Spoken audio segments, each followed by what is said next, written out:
ದ್ವಿತೀಯ PUC ವಿದ್ಯಾರ್ಥಿಗಳಿಗೆ ಸ್ವಾಗತ. ಈಗ ನೋಡಿ, ನಿಮ್ಮ ಮಾದರಿ ಪ್ರಶ್ನೆ ಪತ್ರಿಕೆ 3 ಇದರ ಉತ್ತರಗಳನ್ನು ನೋಡೋಣ.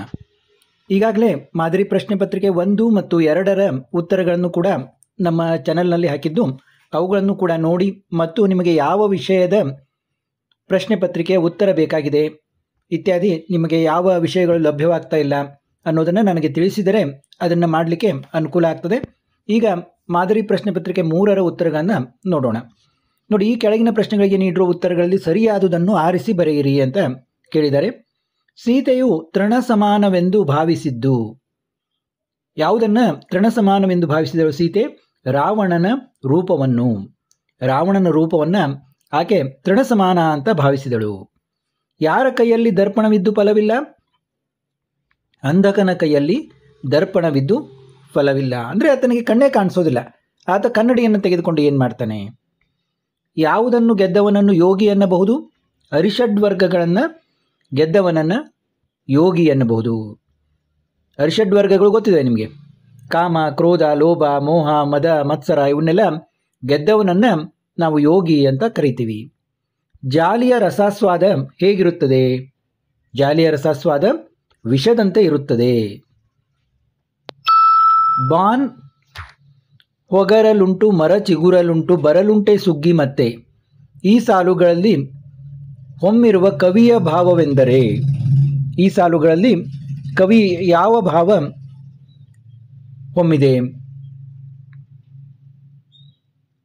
ಬಾನ್ ಹೊಗರಲುಂಟು ಮರ ಚಿಗುರಲುಂಟು ಬರಲುಂಟೆ ಸುಗ್ಗಿ ಮತ್ತೆ.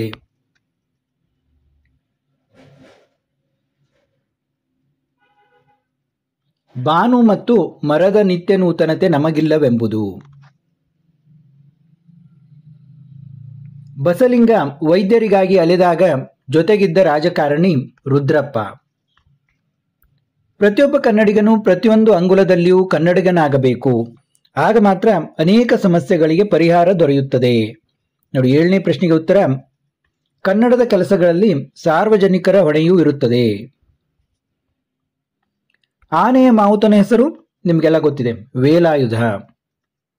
ಅದು ಹೇಗೆ ಆನೆ ಕೆಲಸ ಅಂತೀಯ? ತಂತಿ ಮೇಲೆ ಕೊಂಬೆ ಎಳೆದರೆ ಅದಕ್ಕೆ ಕರೆಂಟು ಹೊಡೆದು ಸತ್ತೋಗೋದಿಲ್ವೇನೋ ಎಂಬ ನಿರೂಪಕರ ಮಾತಿನಲ್ಲಿ ವ್ಯಕ್ತವಾಗಿರುವ ಭಾವ. ಯಾವ ಭಾವ ಅವರ ಮಾತಿನಲ್ಲಿ ವ್ಯಕ್ತವಾಗಿದೆ? ದುರ್ಗಪ್ಪನ ಮೇಲಿನ ಅಪನಂಬಿಕೆ. ಟೆಲಿಫೋನ್ ಸಿಬ್ಬಂದಿ ಮುಷ್ಕರ ಹೂಡಿದ್ದು ಇವರ ವಿರುದ್ಧ. ಯಾರ ವಿರುದ್ಧ? ಟೆಲಿಫೋನ್ ಸಿಬ್ಬಂದಿ ಯಾರ ವಿರುದ್ಧ ಮುಷ್ಕರವನ್ನು ಹೂಡಿದರು? ಲೋಕೋಪಯೋಗಿ ಇಲಾಖೆ. ಲೋಕೋಪಯೋಗಿ ಇಲಾಖೆ. ಇನ್ನು ಬಿಟ್ಟ ಸ್ಥಳಗಳಲ್ಲಿ ಆವರಣದಲ್ಲಿ ಕೊಟ್ಟಿರುವ ಉತ್ತರಗಳಲ್ಲಿ ಸೂಕ್ತವಾದುದನ್ನು ಆರಿಸಿ ಬರೆಯಿರಿ. ಅದೃಷ್ಟದ ಪ್ರಶ್ನೆ ಬಂದಾಗ ಲೇಖಕಿಗೆ ನೆನಪಾಗುವುದು ಸೀತಾ. ದಣಿಗಳ ಮನೆಯ ಪಕ್ಕದಲ್ಲಿ ಹರಿಯುತ್ತಿದ್ದ ಹೊಳೆ ಶಾಂಭವಿ. ಶಾಂಭವಿ ಹೊಳೆ. ಡ್ಯಾಶ್ ವಿಜ್ಞಾನದ ಅಡಿಪಾಯವೆಂಬುದು ಕಲಾಂ ಅವರ ಅಭಿಪ್ರಾಯ. ಯಾವುದು? ಪ್ರಶ್ನೆ ಕೇಳುವುದು. ಕನ್ನಡವು ಕಸ್ತೂರಿ ಅಲ್ಲವೇ ಎಂದವರು ಮನೋರಮೆ. ಡ್ಯಾಶ್ ಎಂಬುದು ಹಳ್ಳಿಯ ಚಹಾ ಹೋಟೆಲ್ನ ಹೆಸರು. ಯಾವುದು? ಚಂದ್ರಭವನ. ಇನ್ನು ಹೊಂದಿಸಿ ಬರೆಯಿರಿ. ನೋಡಿ, ಸೋಮೇಶ್ವರ ಶತಕ. ಸೋಮೇಶ್ವರ ಶತಕ ಪಗೆಯಂ ಬಾಲಕ ನೆಂಬರೆ. ಜಾಲಿಯ ಮರದಂತೆ ಇದು ಒಂದು ಕೀರ್ತನೆ. ವ್ಯಕ್ತಿಪರ ಕವನಗಳು. ನೋಡಿ, ವ್ಯಕ್ತಿಪರ ಕವನಗಳು KS ನಿಸಾರ್ ಅಹಮದ್ ಅವರು ಬರೆದಿದ್ದಾರೆ. ಹತ್ತಿ ಚಿತ್ತ ಮತ್ತು. ನೋಡಿ, ಇದು ಹತ್ತಿ ಚಿತ್ತ ಮತ್ತು ಇದನ್ನು ಬರೆದವರು T ಯಲ್ಲಪ್ಪ. ಸುಕನ್ಯಾ ಮಾರುತಿ. ಸುಕನ್ಯಾ ಮಾರುತಿ ಅವರು ಯಾವುದನ್ನು ಬರೆದಿದ್ದಾರೆ? ನಾನೆಂಬ ಮಾಯೆ. ನಾನೆಂಬ ಮಾಯೆ. ಸುಕನ್ಯಾ ಮಾರುತಿ ನಾನೆಂಬ ಮಾಯೆ. ಹತ್ತಿ ಚಿತ್ತ ಮತ್ತು T ಯಲ್ಲಪ್ಪ. ಸೋಮೇಶ್ವರ ಶತಕ ಪಗೆಯಂ ಬಾಲಕನೆಂಬರೆ. ವ್ಯಕ್ತಿಪರ ಕವನಗಳು KS ನಿಸಾರ್ ಅಹಮದ್. ಜಾಲಿಯ ಮರದಂತೆ ಯಾವುದು? ಕೀರ್ತನೆ. ಹೀಗೆ ನೀವು ಸರಿಯಾಗಿ ಹೊಂದಿಸಬೇಕು. ಇನ್ನು ಆ ವಿಭಾಗದಲ್ಲಿ ನೋಡಿ, ಯಾವುದಾದರೂ 3 ಪ್ರಶ್ನೆಗಳಿಗೆ 2-3 ವಾಕ್ಯಗಳಲ್ಲಿ ಉತ್ತರಿಸಿ. ಇಲ್ಲಿ ಎಲ್ಲ ಪದ್ಯ ಭಾಗದಿಂದ 4 ಪ್ರಶ್ನೆಗಳನ್ನು ಕೇಳ್ತಾರೆ. 3 ಪ್ರಶ್ನೆಗಳಿಗೆ ನಾವು ಉತ್ತರಗಳನ್ನು ಬರೀಬೇಕು. ಈಗಾಗಲೇ ನಿಮ್ಮ ಬ್ಲೂ ಪ್ರಿಂಟ್ ಕೂಡ ನಾನು ಎಕ್ಸ್ಪ್ಲೇನ್ ಮಾಡಿದ್ದೀನಿ.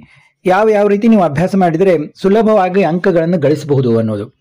ನೋಡಿ, ಇಲ್ಲಿ 3 ಪ್ರಶ್ನೆಗಳಿಗೆ 3 ಪ್ರಶ್ನೆಗಳಿಗೆ ಉತ್ತರವನ್ನು ಬರೀಬೇಕು. 4 ಪ್ರಶ್ನೆಗಳನ್ನು ಕೇಳಿರ್ತಾರೆ ಪದ್ಯ ಭಾಗದಿಂದ, ಒಂದೊಂದಕ್ಕೆ 2 ಅಂಕ.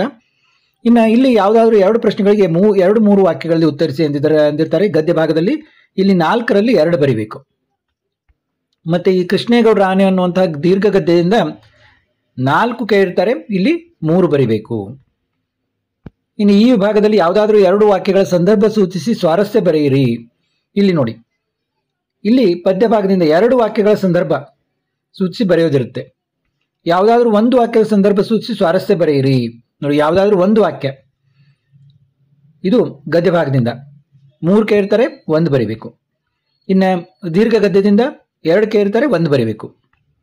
ಯಾವುದಾದ್ರೂ 2 ಪ್ರಶ್ನೆಗಳಿಗೆ 5-6 ವಾಕ್ಯಗಳಲ್ಲಿ ಉತ್ತರಿಸಿ. ನೋಡಿ, ಈ ವಿಭಾಗದಲ್ಲಿ ಒಂದೊಂದಕ್ಕೆ 4 ಅಂಕ. ನೋಡಿ, ಒಟ್ಟಿನಲ್ಲಿ 4 ಕೇಳಿರ್ತಾರೆ, 4ರಲ್ಲಿ 2 ಬರಿಬೇಕು. ಇದು ಪದ್ಯ ಭಾಗದಿಂದ.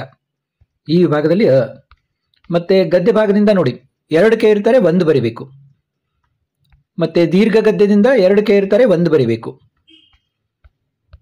ಇನ್ನು ಭಾಷಾಭ್ಯಾಸದ ಉತ್ತರಗಳನ್ನು ನಾವು ನೋಡೋಣ.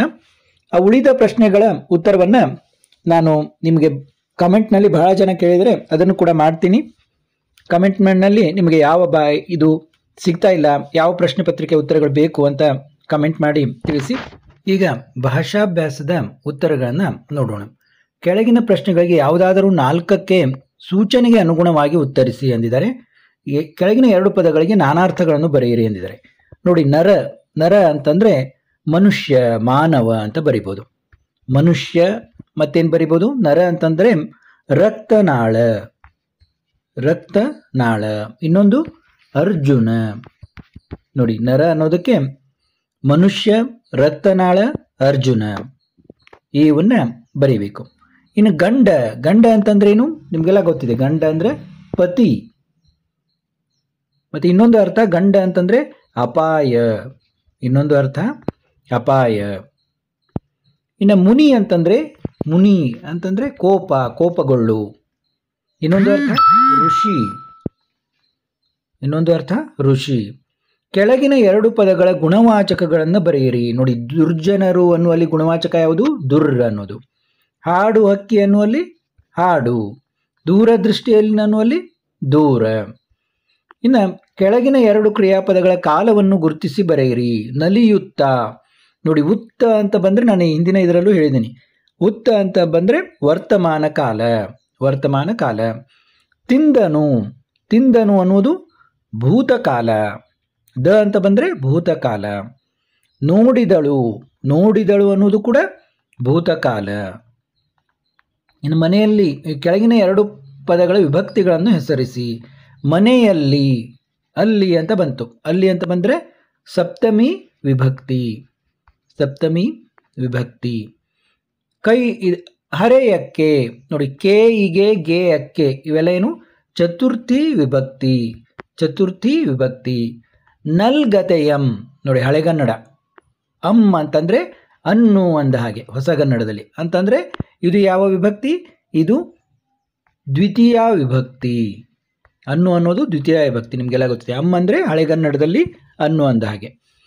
ಕೆಳಗಿನ 2 ನುಡಿಗಟ್ಟುಗಳನ್ನು ನಿಮ್ಮ ಸ್ವಂತ ವಾಕ್ಯಗಳಲ್ಲಿ ಬಳಸಿ ಬರೆಯಿರಿ ಅಂತಂದಿದ್ದಾರೆ. ನೋಡಿ, ದಾರಿದೀಪ. ಗುರುಗಳು ಶಿಷ್ಯರಿಗೆ ದಾರಿದೀಪವಾದರು. ಕೈಕೊಡು. ಒಮ್ಮೊಮ್ಮೆ ಮುಂಗಾರಿನ ಮಳೆ ಕೈ ಕೊಡುತ್ತದೆ. ಇನ್ನು ರೈಲು ಬಿಡು. ರಾಜಕಾರಣಿಗಳು ದೇಶವನ್ನು ಉದ್ಧಾರ ಮಾಡುತ್ತೇವೆಂದು ರೈಲು ಬಿಡುತ್ತಾರೆ. ರೈಲು ಬಿಡು ಅಂದರೆ ಸುಳ್ಳು ಹೇಳೋದು. ಇನ್ನು ಯಾವುದಾದ್ರೂ ಒಂದು ವಿಷಯವನ್ನು ಕುರಿತು ಪ್ರಬಂಧ ಬರೆಯಿರಿ ಎಂದಿದ್ದಾರೆ. ಅರಣ್ಯ ಸಂರಕ್ಷಣೆಯಲ್ಲಿ ನಮ್ಮ ಪಾತ್ರ ಅಥವಾ ಕಸ ವಿಂಗಡಣೆ, ನಾಗರಿಕರ ಹೊಣೆ. ಒಂದು ಬಿಟ್ಟಿದ್ನಲ್ಲ. ಯಾವುದಾದ್ರೂ 2 ಅನ್ಯ ದೇಶ ಪದಗಳನ್ನು ಬರೆಯಿರಿ ಎಂದಿದ್ದಾರೆ. ಅನ್ಯ ದೇಶ ಪದ ಅಂದರೆ ಆರಾಮಾಗಿ ಬರೀಬೋದು ನೀವು. ಯಾವುದಾದ್ರೂ ಅನ್ಯ ದೇಶ ಪದ. ಇಲಾಖೆ, ಅರ್ಜಿ, ಗುಲಾಮ, ಅಂಗನವಾಡಿ, ಸಾಬೂನು, ಮೇಜು ಇತ್ಯಾದಿ ಯಾವುದೇ ಒಂದು ಅನ್ಯ ದೇಶ ಪದ, ಯಾವುದೇ ಅನ್ಯ ದೇಶ ಪದ ಆದರೂ ನೀವು ಬರೆದರೂ ನಡೀತದೆ. ಇನ್ನು ಅರಣ್ಯ ಸಂರಕ್ಷಣೆಯಲ್ಲಿ ನಮ್ಮ ಪಾತ್ರ ಅಥವಾ ಕಸ ವಿಂಗಡಣೆ, ನಾಗರಿಕರ ಹೊಣೆ ಕುರಿತು ಪ್ರಬಂಧ ಬರೆಯಿರಿ. ನೀವು ಕೆಲವೊಂದಿಷ್ಟು ಫಿಕ್ಸ್ ಪ್ರಬಂಧ ಇವೆ, ಅವು ನಿಮ್ಮ ಪಲ್ಲವ ಪುಸ್ತಕದಲ್ಲಿ ವರ್ಕ್ಬುಕ್ನಲ್ಲೂ ಕೊಟ್ಟಿದ್ದಾರೆ. ಅವನ್ನಷ್ಟು ನೀವು ಸಿದ್ಧ ಮಾಡಿಬಿಟ್ರೆ ಆರಾಮಾಗಿ ಬರಿಬೋದು. ಅದರ ಬಗ್ಗೆಯೂ ಭಾಳಷ್ಟು ನೀವು ಕೇಳಿದರೆ ಒಂದು ವಿಡಿಯೋ ಮಾಡ್ತೀನಿ, ಎಲ್ಲ ಒಂದು ಪ್ರಬಂಧಗಳನ್ನು ತೋರಿಸ್ತೀನಿ ಅದರಲ್ಲಿ. ಅದನ್ನು ನೀವು ನೋಡಿ ಪ್ರಿಪೇರ್ ಆಗ್ಬೋದು. ಯಾವುದಾದ್ರೂ ಒಂದು ವಿಷಯವನ್ನು ಕುರಿತು ಪತ್ರ ಬರೆಯಿರಿ. ನೋಡಿ, ಪತ್ರ ಏನಿದು?